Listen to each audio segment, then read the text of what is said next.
बिहार विधान परिषद के 24 सीटों पर होने वाले चुनाव को लेकर बिहार में एनडीए में घमासान छिड़ गया है। वीआईपी पार्टी के राष्ट्रीय अध्यक्ष और बिहार सरकार के मंत्री मुकेश सहनी ने कहा कि बिहार में एनडीए खत्म हो गया है। मुकेश सहनी ने कहा कि बिहार में सरकार बनाते वक्त जो एनडीए था अब वह एनडीए नहीं रह गया है। सहनी ने आरोप लगाया कि यह केवल बीजेपी और जदयू का एनडीए बनकर रह गया है। सहनी ने कहा कि उनकी पार्टी बिहार विधान परिषद की 24 सीटों पर चुनाव लड़ेगी और यह लड़ाई अब बहुत आगे तक जाएगी। निषाद आरक्षण की वकालत करते हुए मुकेश सहनी ने कहा कि वो निषाद आरक्षण की मांग बराबर करते रहे हैं और यह लोगों को नागवार गुजर रहा है। बीजेपी का बगैर नाम लिए हुए मुकेश सहनी ने कहा कि कुछ लोग निषाद समाज के वोट बैंक को अपनी जागीर समझ रहे हैं और यह उनका बहुत बड़ा भ्रम है। मुकेश सहनी ने कहा कि उनकी और जीतन राम मांझी दोनों की पार्टियों ने बिहार में एनडीए सरकार को बनाने में उस वक्त सहयोग दिया है, जबकि विपक्ष की तरफ से उन्हें सभी विधायकों को मंत्री और राज्यपाल कोटे की विधान परिषद की 12 सीटों में से 6 सीट देने का वादा किया था। निश्चित तौर पे बहुत बहुत बधाई है जेडीयू और बीजेपी को कि वो लोग आपस में बंटवारा करके और सीट पे चुनाव लड़ने का निर्णय ले लिया है। तो मेरा तो शुभकामना उनके साथ है कि वो लड़े और जीते। और वीआईपी पार्टी भी मजबूती से 24 विधान परिषद का सीट जो है वहाँ पे मजबूती से अपने दम पर अकेले चुनाव लड़ेंगे। इसके लिए हम लोग बहुत जल्दी घोषणा करेंगे कैंडिडेट का, तो इसके लिए तैयारी हम लोग करेंगे।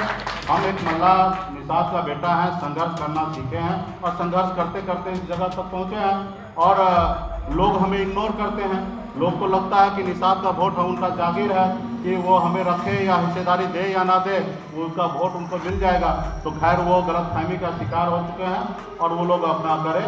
मुझे लगता है कि वो बड़ी पार्टी है। गठबंधन तो तब होता जब वो अपने आप को कमज़ोर समझते हैं। 2020 में कमज़ोर समझ रहे हैं थे तो बुला के गठबंधन किए। हम इन्विटेशन तो देने के लिए गए नहीं थे कि हम आपके साथ आना चाहते हैं, हम तो अकेले लड़ना चाह रहे थे। लेकिन उनको एहसास हुआ कि मैं कमज़ोर हूँ तो साथ लिए। आज उनको लगता है कि हम अकेले लड़के जीत सकते हैं, तो उनको शुभकामना है कि लड़े जीते। हम तो कल भी संघर्ष करने वाले व्यक्ति थे, आज भी संघर्ष कर रहे हैं, हम लड़ाई लड़ेंगे। मुकेश सहनी ने खुद की तुलना राजा हरिश्चंद्र से की और कहा कि वो पहले भी हरिश्चंद्र ही थे और आज भी हरिश्चंद्र ही हैं। भाजपा नेताओं को इशारों में मुकेश सहनी ने हिटलर बताते हुए कहा कि ऐसे में लोग मुकेश सहनी और उनकी पार्टी को मिट्टी में मिलाने की कोशिशों में लगे हैं, लेकिन ऐसा होने वाला ही नहीं है। मुकेश सहनी ने यह भी कहा कि लोगों को यह भ्रम नहीं होना चाहिए कि वह जो कह देंगे वही हो जाएगा। मेरे जैसे लोग उनके पीछे चलने वाले नहीं हैं।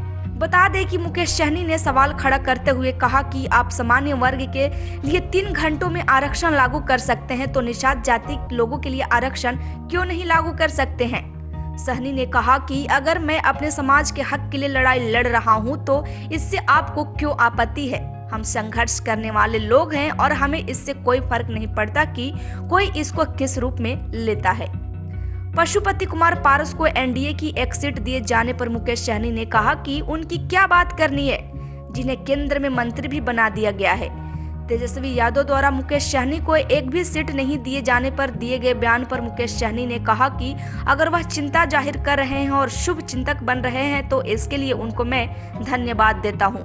उन्होंने कहा कि तेजस्वी यादव ने जो गलती की है तो उन्हें सुधार करना चाहिए।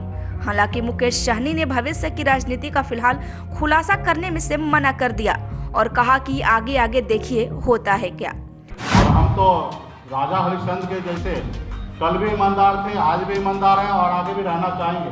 तो इससे पहले भी कितने लोग क्या नहीं ऑफर किया कि हमारे साथ आइए, डिप्टी सीएम बनिए, सबको मंत्री बनाए। लेकिन हम अपना एक मल्ला का बेटा, जुबान का पक्का और ईमानदारी के साथ माननीय मुख्यमंत्री श्री नीतीश कुमार जी के नेतृत्व में बिहार में हम सरकार चला रहे थे, आज भी चला रहे हैं और आगे का मुझे कोशिश करता हूं कि चलाएं। लेकिन लोग इसी तरीके से बेइज्जत करते रहेगा तो मुझे लगता है कि हमें अपना भी एक दुनिया बनाने की आवश्यकता है।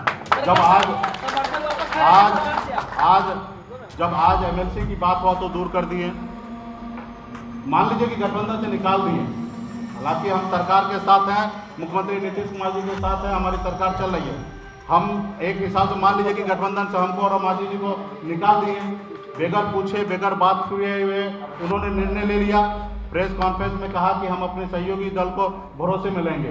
तो आप सबको पता है कि भरोसे में कब लिया जाता है, जब काम करने से पहले भरोसे में लिया जाता है, काम करने के बाद भरोसे में नहीं लिया जाता है। काम करने के बाद भरोसे में वो आदमी लेता है जो हम कहानी में सुनते हैं कि हिटलर हुआ करता था, जो पहले सोच लेता, जो मर्जी होता था वो कर देता था। तो मुझे लगता है कि यहाँ पे भी कोई हिटलर नहीं है और कोई हिटलर को सुनने वाला नहीं है। तो उनको जो उचित लगा उन्होंने निर्णय लिया है। हम अपनी निर्णय निश्चित तौर पर लड़ाई लड़ेंगे, मुख्यमंत्री नीतीश कुमार जी के साथ हैं। हाँ, तो हमको तो लगता है कि उनको मजबूत समझे होंगे, मांझी जी को कमज़ोर समझ रहे हैं या साहनी जी को कमज़ोर समझ रहे हैं। तो हमको और मांझी जी को मान लीजिए कि गठबंधन से बाहर निकाल दिए, नहीं दिए तो नहीं, तो हम भी सरकार के साथ हैं। सर खबर चल रही नहीं, ठीक है, तो वो उनको जो वो निर्णय तो उन्हीं को लेना है और वो जो निर्णय लेंगे अभिभावक उनका हम निर्णय का स्वागत करते हैं, वो जो निर्णय ले रहे हैं। लेकिन हम तो अपना निर्णय लेंगे ना। हम तो अपना निर्णय लिए हैं कि बतासा एक ही चाहिए तो चाहिए। इसके लिए मंदिर टूटे, घर टूटे, मुझे उसका परवाह नहीं है। मैं लड़ूंगा। मेरा जो अधिकार है, अगर एक सुई बराबर भी, अगर नोक बराबर भी मेरा अधिकार बनता है तो मैं उसके लिए हमेशा जंग करने के लिए तैयार रहूँगा।